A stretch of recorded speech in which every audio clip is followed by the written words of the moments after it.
Hello. Hopefully today we'll have a bit more luck with the live. And I think YouTube was okay last week, and so Instagram. So we'll see how we go. If there are any problems on Facebook, then please do join on Instagram or YouTube. I just can't guarantee, unfortunately. Just see. Oops.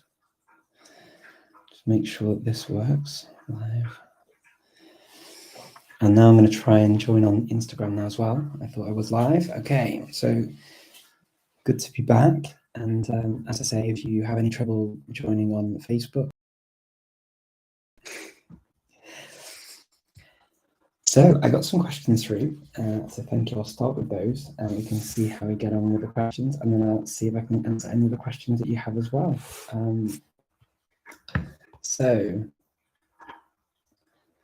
Oh wow, so the first question is not the easiest of questions.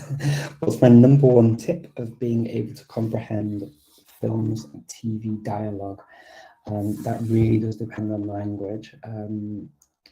I do find that subtitles are pretty good for really getting into things. I've used subtitles many times with languages, and what I find is I get to a point where I start comparing what they're saying and what I'm reading. So having subtitles in the language, if possible, is a good way of doing it. And if you're able to do that, then it's quite a cool way of doing it, because you can hear and read along at the same time in the same language. So sometimes that I find is quite useful. If you're using it and you're getting into the language, you can always actually ask people to, maybe a teacher, a language partner, a friend, to ask to transcribe elements of dialogue that's difficult, and then you can actually hear it more easily, and then you'll start picking out patterns. I find that what happens in many of these things is a lot of the words and a lot of the expressions are repeated over and over again. So once you learn them, it becomes easier and easier to understand what's being said in the films and stuff. Does it happen that you memorize new phrases and then use them with someone? What do you think? Yeah, I do. I think that we all tend to do that actually with languages. We think that we just learn words and grammar, but actually I think that languages, it's in parcels. So I think it's really important to recognize that when we're younger. So for example, I'll give you an example from English, because English is my native language. And just to say that, for example, if I would say arm, and they say I learn arm and I learn my. So there's my and there's arm, okay?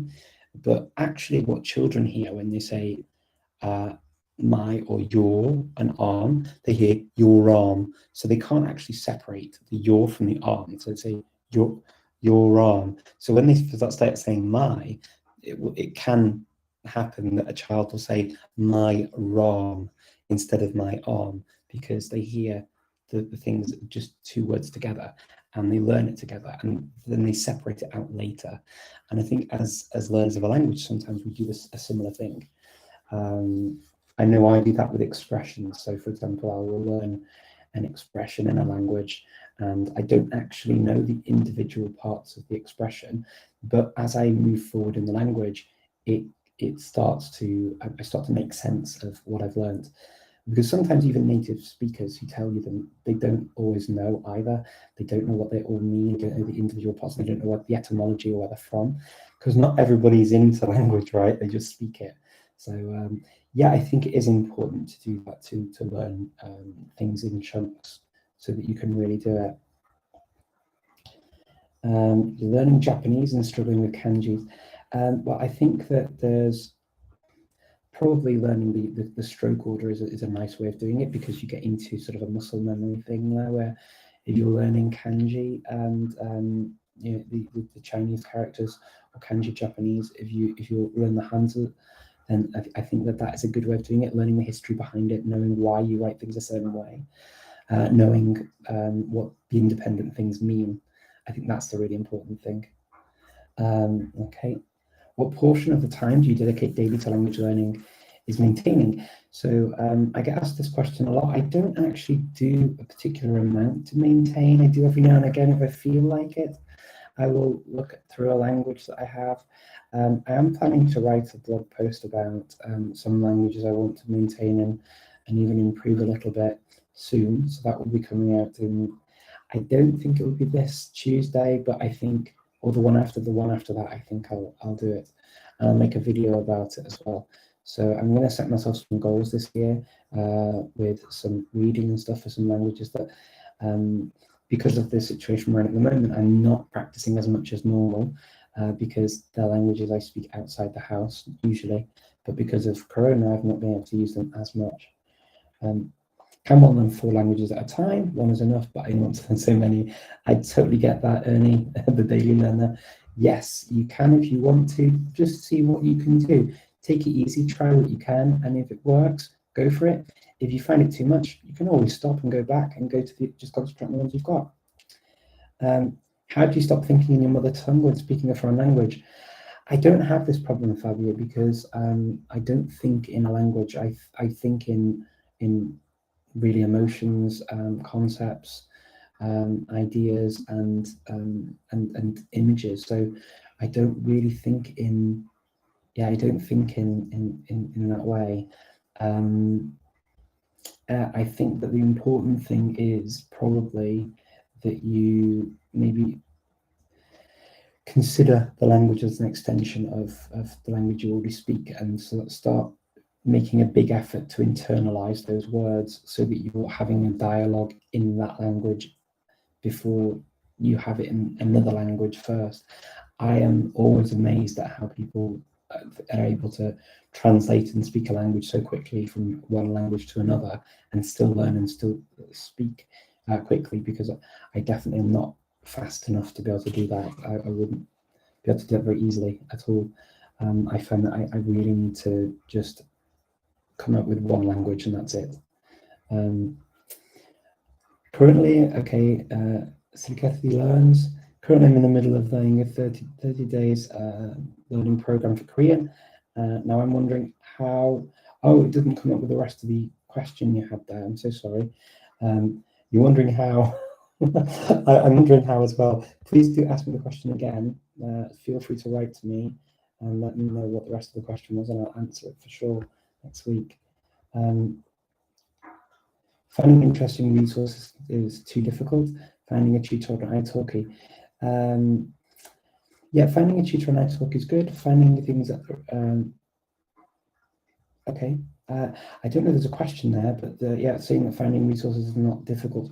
No, if you've got interest and you want to do that, then you can.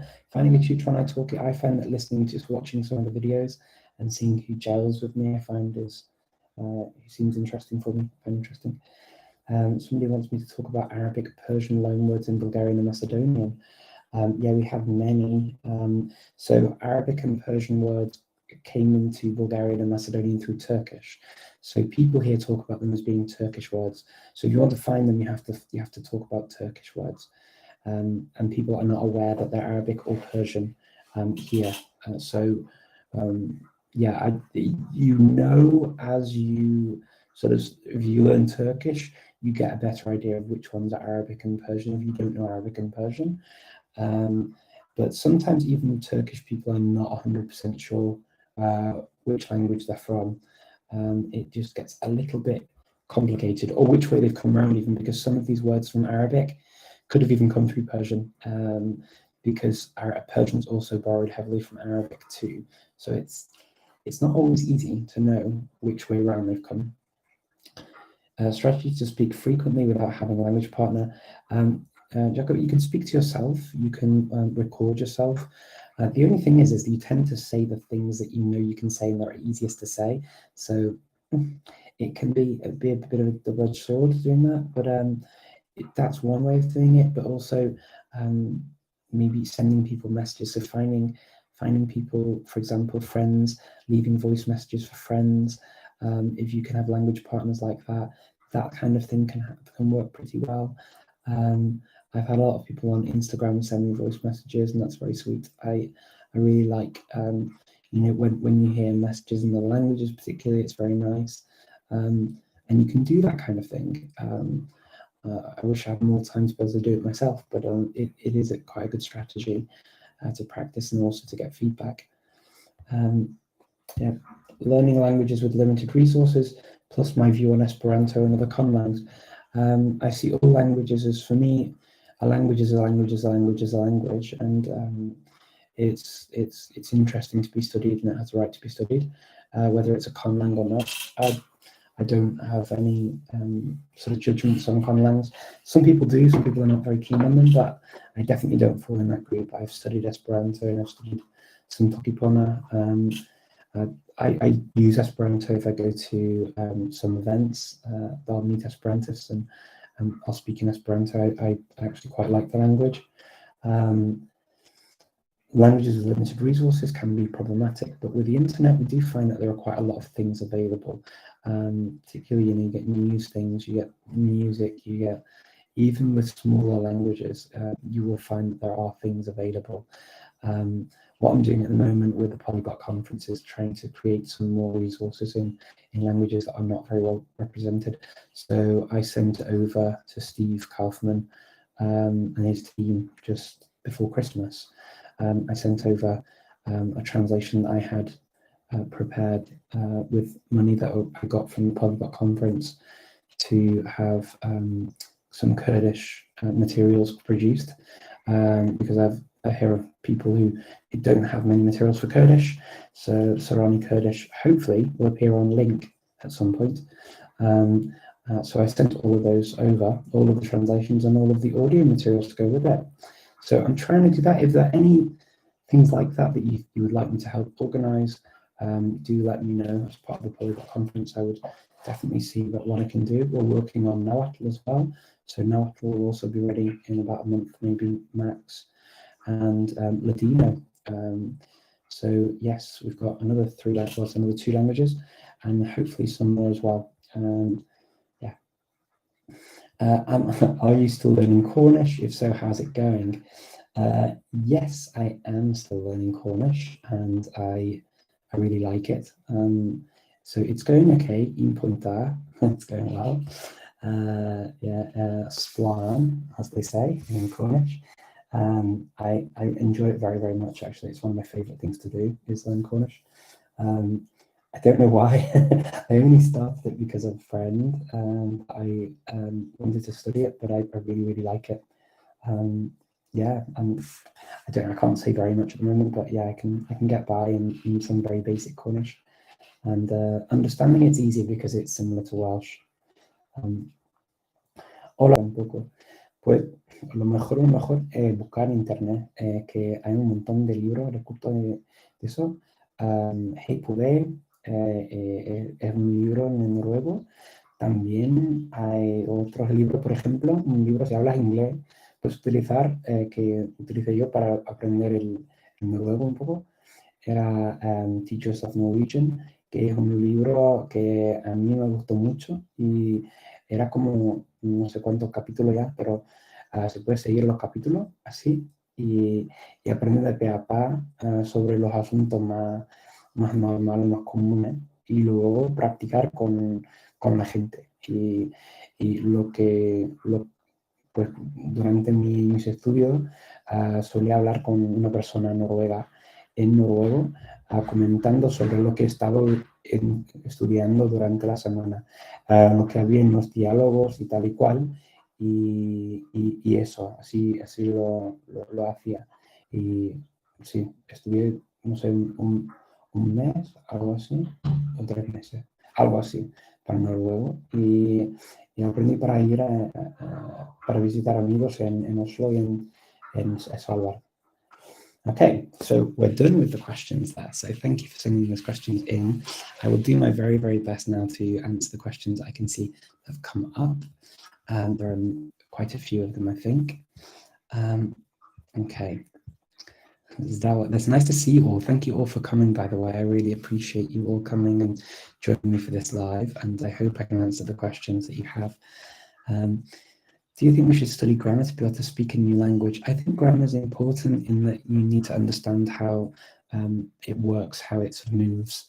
So for that, yes, but I would say don't get too obsessed with grammar, because a grammar is basically a vehicle to make the whole thing move, right? It's like the skeleton of the body.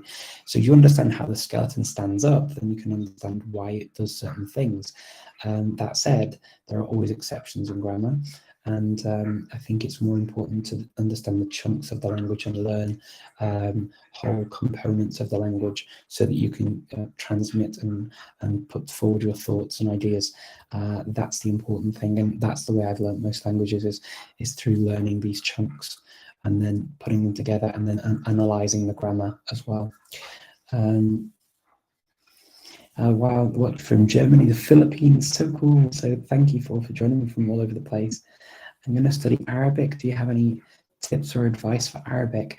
I think with Arabic, I think it depends on what you're going to do it for. So if you're going to be learning NSA, then yeah, I think it's quite a slog with learning the grammar, because people don't naturally speak NSA. They don't naturally speak this modern standard Arabic. They speak a dialect of Arabic. Well, it's a dialect.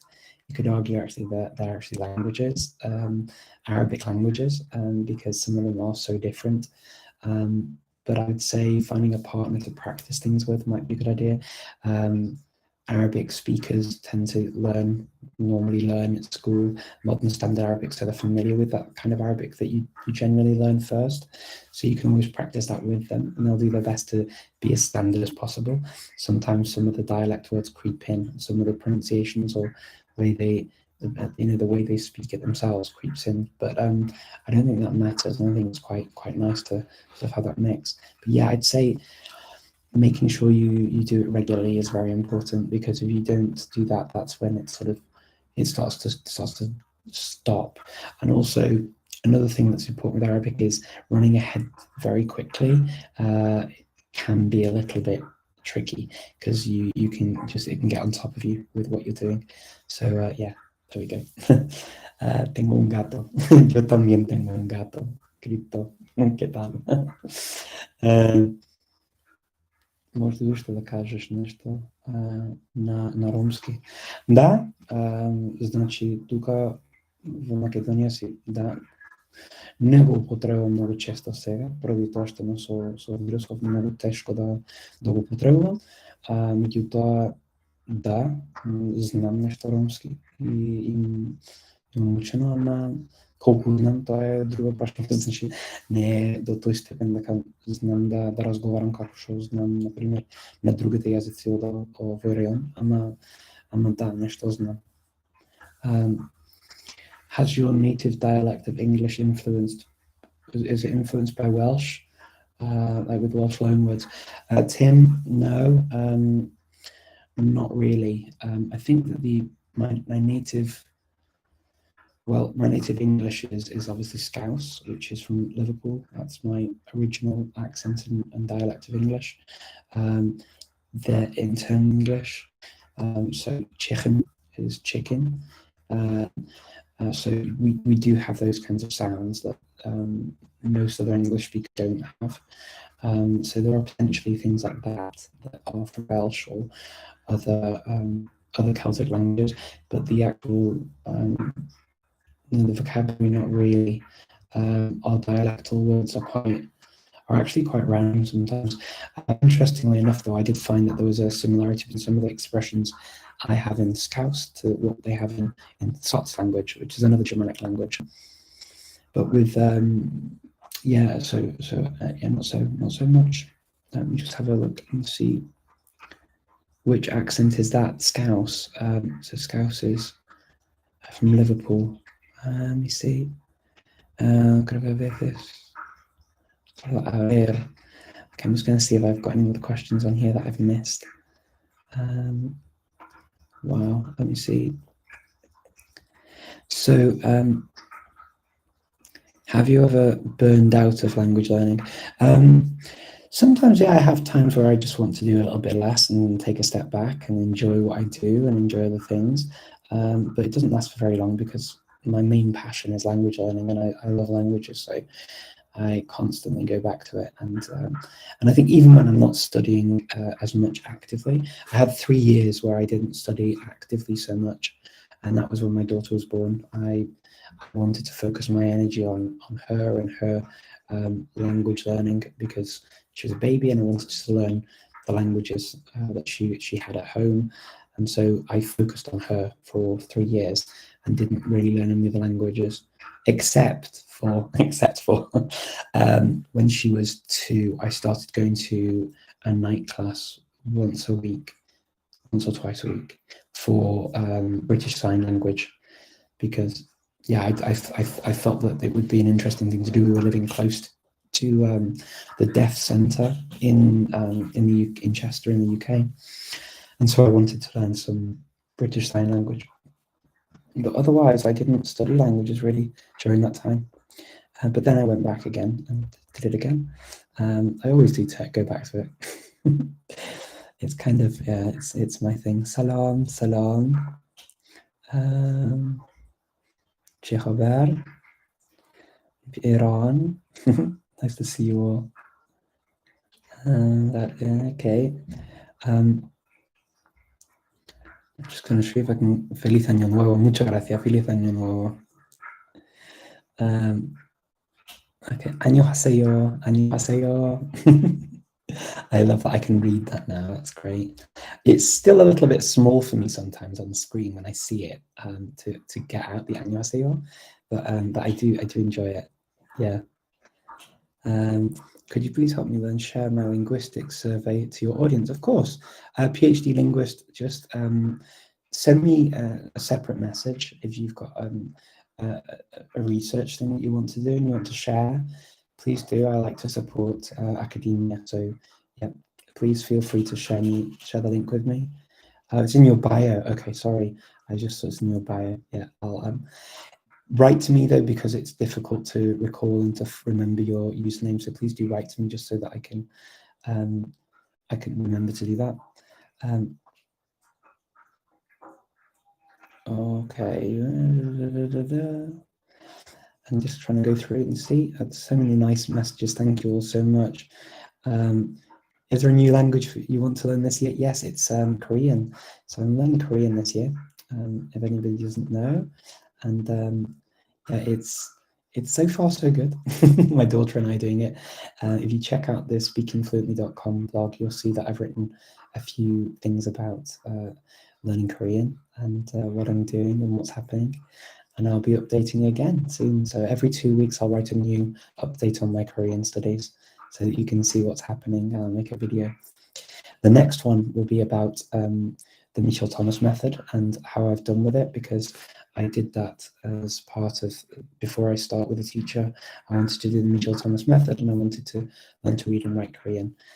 So yeah, I'll be updating on that. And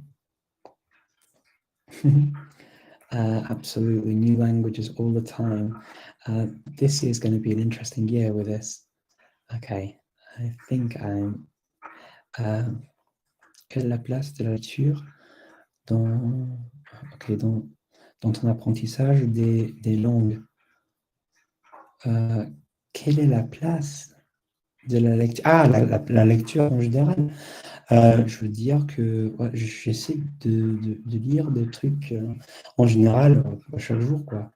D'habitude, je lis des trucs sur les nouvelles, ce qui se passe dans le monde en général, ou bien en ligne, je regarde ce qu'il y a. Par exemple, j'ai des potes partout, et puis il y a des trucs aussi, des trucs très intéressants, des articles et tout ça.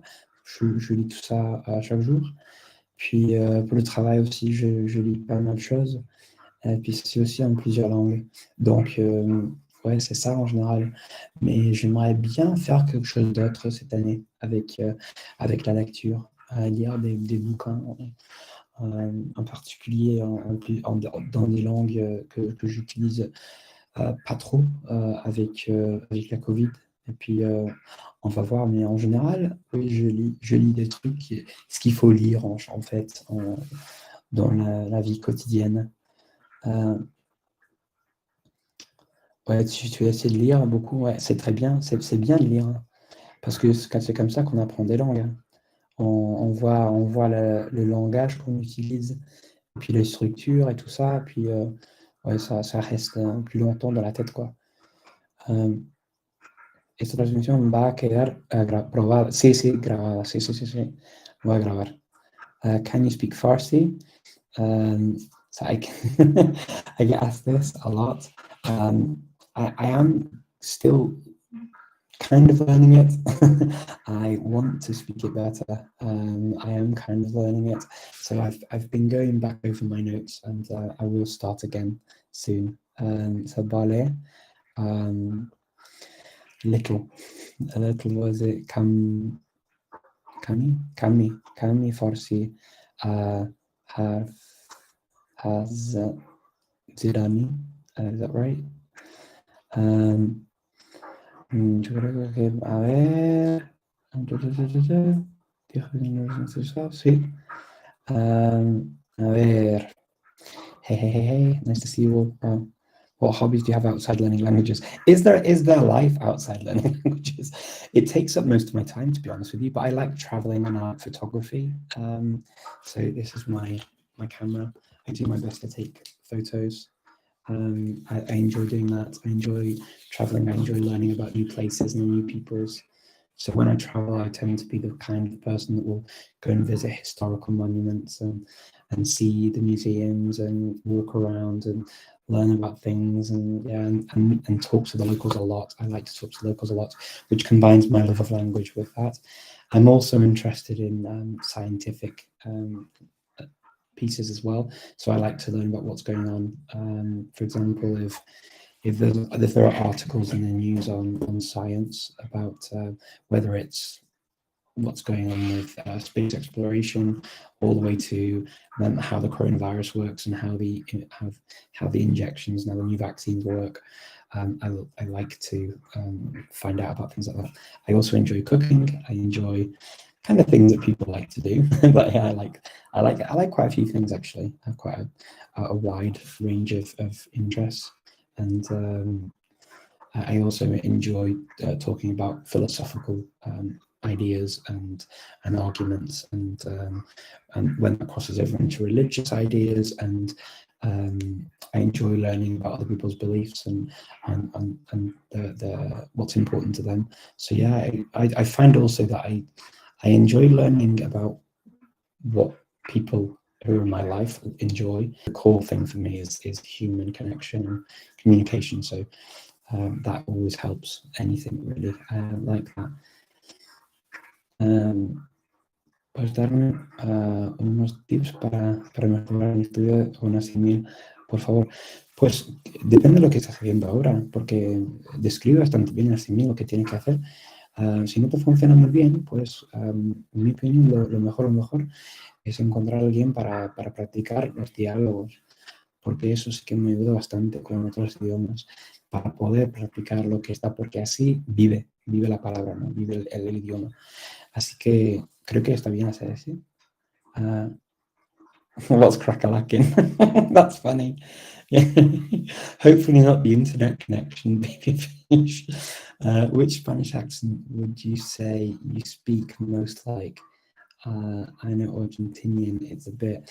So my Spanish actually, when my Spanish really stuck in my brain and tends to be more Andalusian in terms of pronunciation, and sometimes it's drifted to like a mid-Atlantic because I've spent lots of time with people from Peru and Bolivia, Venezuela, Colombia, and so it drifted a little bit to mid-Atlantic, but I think it's probably back to more towards the Andalusian style of speaking.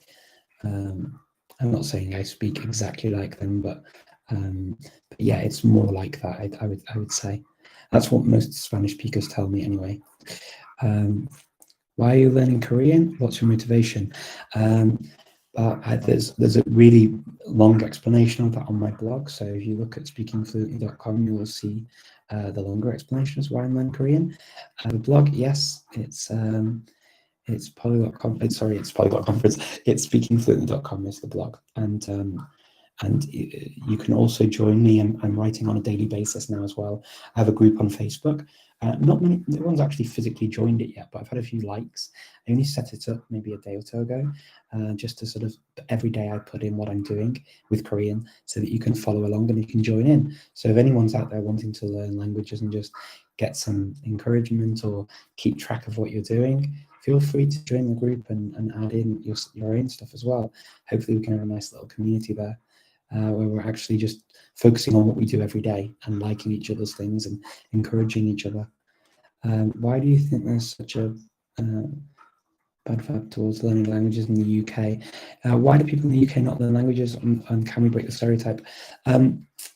Big issue with the UK is that we speak English, and when you speak a language like English, let's be honest, English is the biggest language when it comes to people either speaking it as a first language or second language, people wanting to learn English.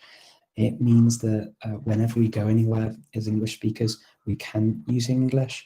So English, unfortunately, yeah, it just becomes the language that people think, okay, well, learn English. So English speakers, as a result, don't feel the need to learn another language properly. They may be polite and learn a few phrases, and many Brits do, but they don't see the need of speaking a language because they don't have to. And this is unfortunately the reality of their lives. They would tend to go to a place where they'd be able to communicate with locals in English, and it will be enough. Okay, let me see if I can answer some more questions on here as well. Okay, let me see. Have you ever read the Tajik language? Tips from, okay, second. I think I've missed a few here. Salut mon trait Montréal. Okay, toujours d'autres. Let me see. Okay, sorry about this. There are quite a few questions in. Aaron and Shaw Richard, you sir are great. Thank you very much, Carl. It's very sweet. Can you share how you became fluent in German and how long did it take you to do so? There's an entire video actually on my YouTube channel about my German. But basically, I spent 3 months in Germany living with a family over a summer, and I had to learn German to a high level to pass an exam in Spain, and I did that. And then after that, really, I spent 8 hours a day studying, which is very, very intensive. But yeah, that was a very extreme example, and I definitely don't recommend people do that unless they really need to. But I had to be at a certain level to pass an exam, so that's why I did that with German.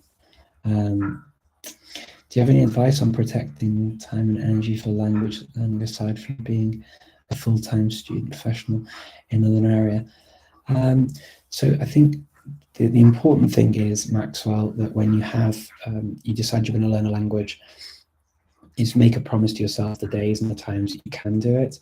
Be realistic with yourself, and then set aside time by saying, before I go here or before I do this, I will do that. And it's always got to be before you do something else. Otherwise, you tend to put it off until it's late at night and then you're too tired and you don't do it.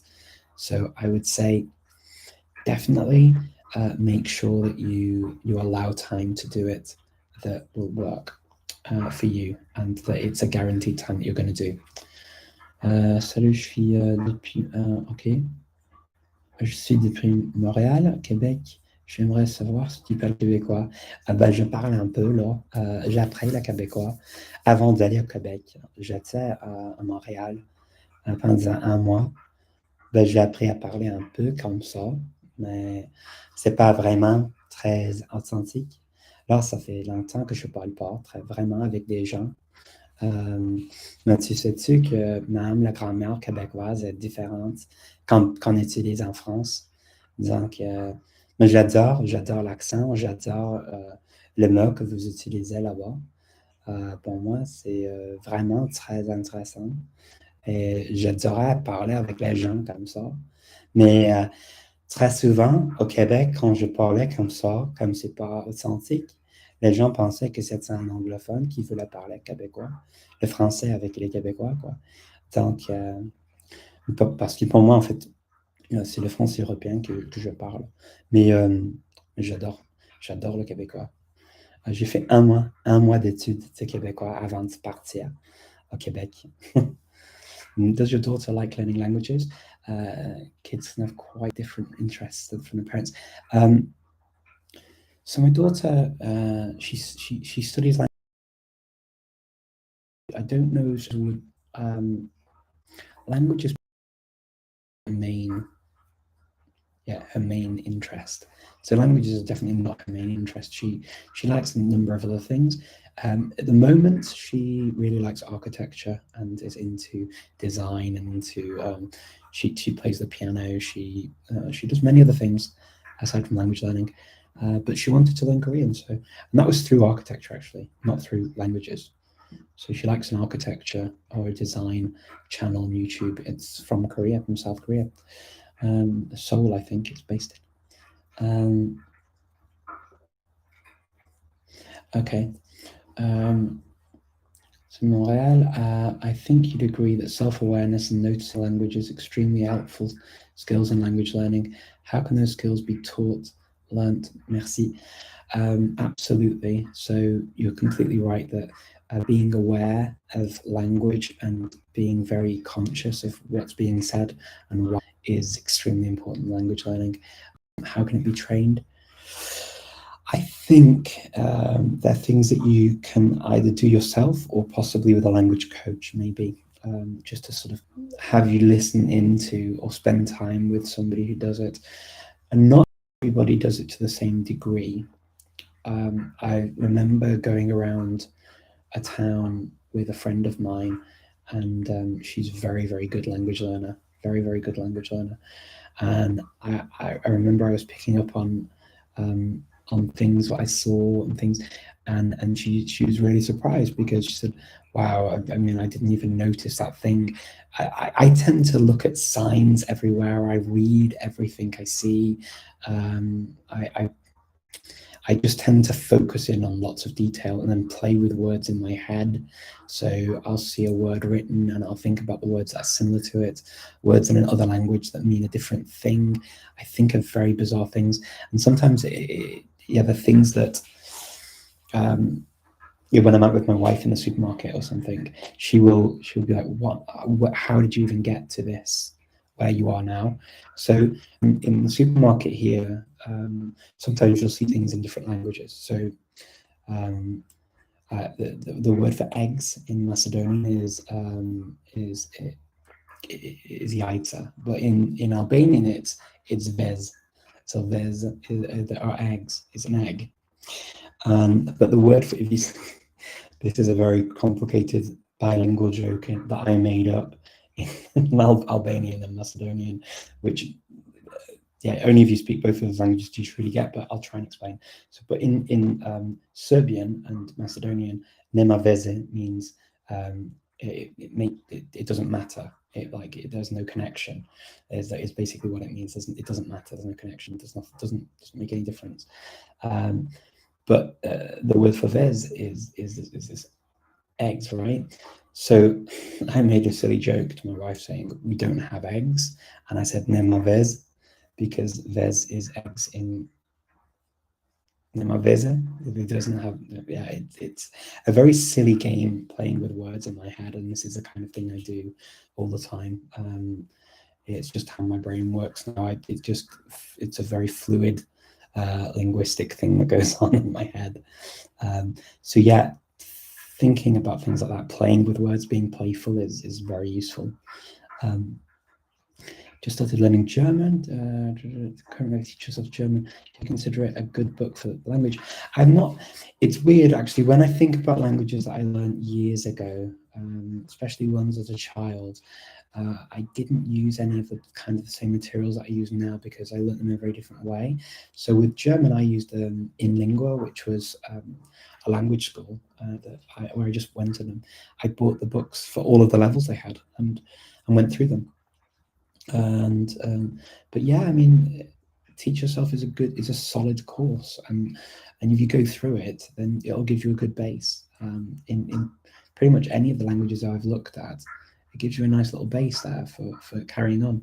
But I'd say always supplement it with other things. It's important to supplement. Tips for learning French.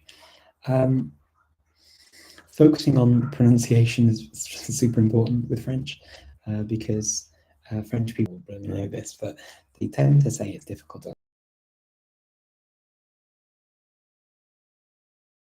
Not very close to how they speak. So I'd say yeah, pronunciation. Focusing on that is quite important. Have you ever read Tajiki language? Yes, I have. The Cyrillic alphabet, it's very similar to Persian. Yes, it is. In fact, I've got books to learn Tajiki, and I would like to get to it at some point as well.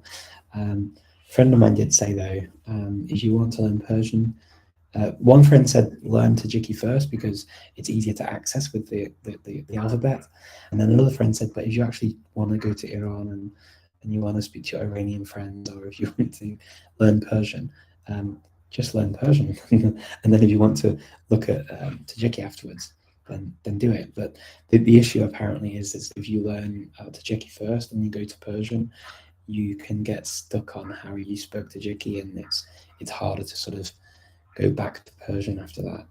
Apparently, that's what my friends who have learnt it said, and I'm gonna. This is where I tend to bow to other people's experience as well. James, that there's not enough focus on what actually interests kids. Probably the thing I would say. I think kids need to interest them. So, kids are into things like Roblox and they're into looking at things on TikTok, and they're into very different things than we were into. And I think taking advantage of that kind of stuff and speaking to them on their own terms is probably a good way to engage children. Because otherwise, how do you engage them on things that are dry and not of natural interest to them? They've got to find the natural interest the same as an adult has to. And so if we don't understand what they like because we don't listen to them or we don't ask them, how do we engage them on things that we want them to learn? So that was what I would say is that, yeah. Okay, cześć Richard. Czy teraz zamierzasz, czy obycznie mieszkasz, czy uczysz się kolejnego języka? Dobrze. Teraz jestem w Macedonii. To jest dlatego, że moja żona jest Makedonką. Teraz mam w internecie kursy językowe. Także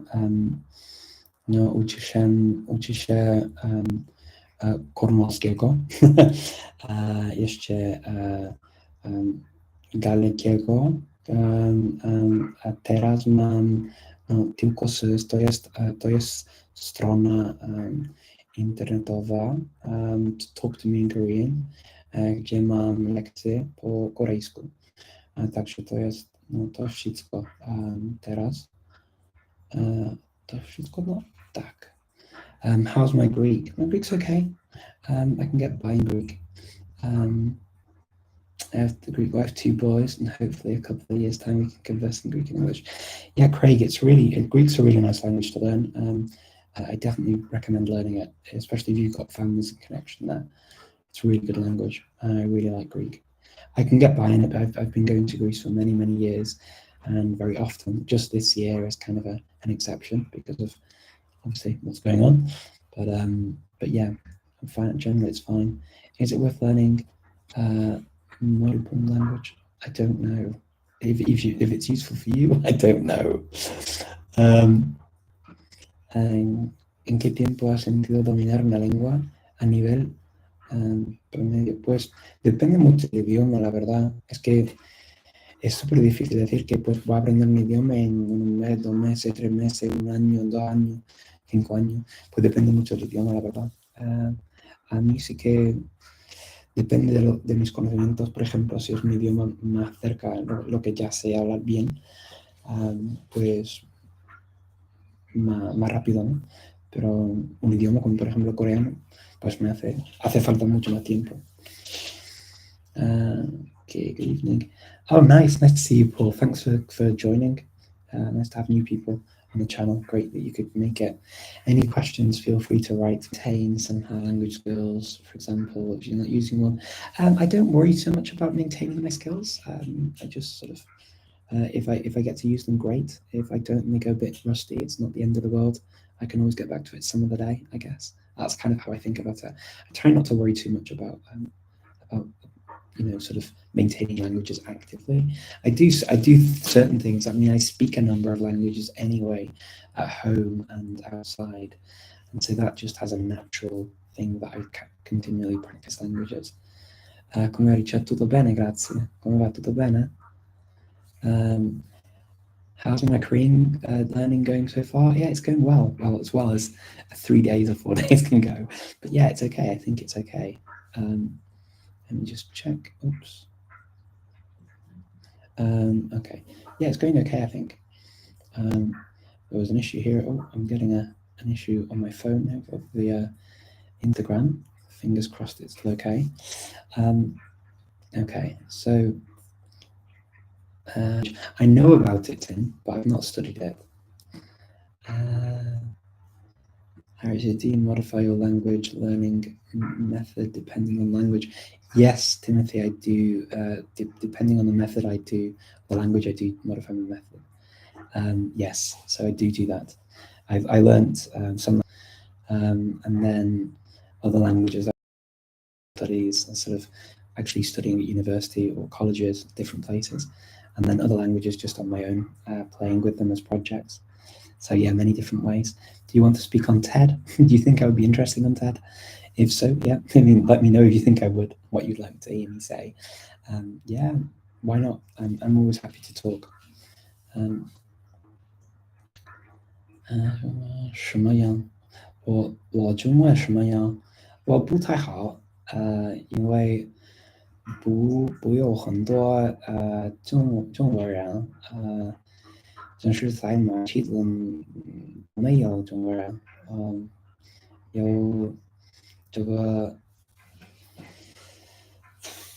我知道这是什么，有三四个人，5个人，不知道，但是都不好。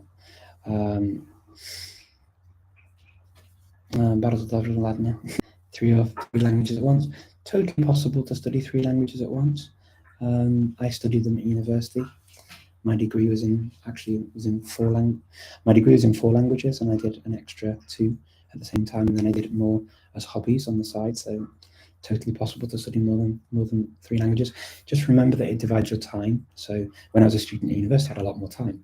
Now I have less time, but yeah, absolutely possible. Just see how it goes. For every person, you have to sort of see how it goes, and then be prepared to leave one to the side if it's difficult. When you speak Croatian, do you sometimes use Serbian words by mistake? It could happen, I guess. It takes me a bit of time to get into speaking in a different way. But yeah, sometimes, I guess, in the beginning. Definitely has happened the other way around. I know I've been speaking Croatian for about a month in Iceland with a Croatian speaker, and I went to Novi Sad, and then I was asking for a kolodvor, and all those kinds of things. Like, oh dear. But no one actually minded or cared that I used the wrong word, or no one really cared because they understood what I was saying. It was quite relaxed, actually. The only time it was slightly problematic with using wrong words was when I was in Bosnia. Sometimes that was a little bit problematic. But yeah, otherwise, not really. I try to be sensitive as much as I can. It's not easy. Obviously, I'm not from, and it's from these places, and then it's not my first language. Serbian or Croatian are not my first languages. I don't take a side on either Serbian or Croatia either. I mean, I like both countries, both languages, the people. I don't take sides. in those kinds of things. So if ever I mix them up, it's totally unintentional. Same as it is if I mix up my Swedish and Norwegian or Danish or something like that. I mean, and sometimes I'll throw some Macedonian words into Bulgarian when I'm in Bulgaria. So it's, hey, look, it's not the end of the world. Any suggestions for learning Chinese? Yeah, I actually quite like the integrated Chinese books. I find them quite, they're the ones we used at university in Sweden, and I found them quite structured, and they're very thick as well, quite good books. Pronunciation of individual sounds. I'd say that Giancarlo, honestly, learn it in sentences. This, for languages, particularly in Chinese, the important thing is learning these patterns of how you say certain things is very important in Chinese. It's not like the sort of Latin languages where you need to learn how all the conjugations, or like Russian or something where you've got all these case forms. It's really about patterns in Chinese. So you see the importance of learning in context, and that's where it becomes super obvious that that's the way to learn. Yeah. Okay. Moin Richard, wie erinnerst du dich, wie erinnerst du Wörter, wenn du Texten liest, machst du eine Art Wortlist? Jein, Nick, jein. Also kommt drauf an. Im Moment mache ich das für Koreanisch und Cornish, und das finde ich auch ziemlich gut, weil ich die Wörter von meinem Buch auch also schreiben kann und ein bisschen üben kann, und dann kann ich die alle durchlesen. Sonst ist es, ja, also, aber ob ich die immer lese, dann muss ich eigentlich zugeben, dass ich die nicht tagtäglich lese. Aber ich finde es einfach so gut, dass ich die alles aufschreibe. Zum Beispiel im Moment bin ich dabei, also das ist für Koreanisch, was ich jetzt bisher geschrieben habe. Und ich habe noch hier ein Heftchen für Gälisch, also Schottland. Und das schreibe ich dann hier drin, was da im Fernseher ist, eigentlich eine Sendung. Und dann schreibe ich die Worte hier auf, und dann lese ich die eben nach. Aber das hilft mir ein bisschen zu verstehen, wie mit der Aussprache hier zum Beispiel, wie das funktioniert. Und dann auf anderen Sprachen, es ist halt einfach eine Übung für mich, dass ich die Sprache schreiben kann. Also zeige dir auch nochmal was. Das hier ist für Persisch, und dann schreibe ich eigentlich auf Persisch hier und dann auf Englisch, was es bedeutet. Und ja, das hilft mir einfach. So ein bisschen, ein bisschen Muskelübung oder so. So ist es. Okay. Do you have much experience studying Romanian? Yeah, so I lived in Moldova, so I spoke it for about 4 months or so. But yeah, a little bit. Not. I mean, I've been reading a lot of Romanian actually, so I've had a lot of Romanian subtitles on TV shows that I've been watching for the last year. So yeah, I can read Romanian pretty well. Just yeah, it's a language obviously that from a group that I've studied a lot, so that helps. Okay. Let me see. Turkish language structured even more unusual than Hungarian and Finnish for the speaker. Is Turkish structured even more unusually than Hungarian or Finnish from the perspective of a speaker of Indo-European languages?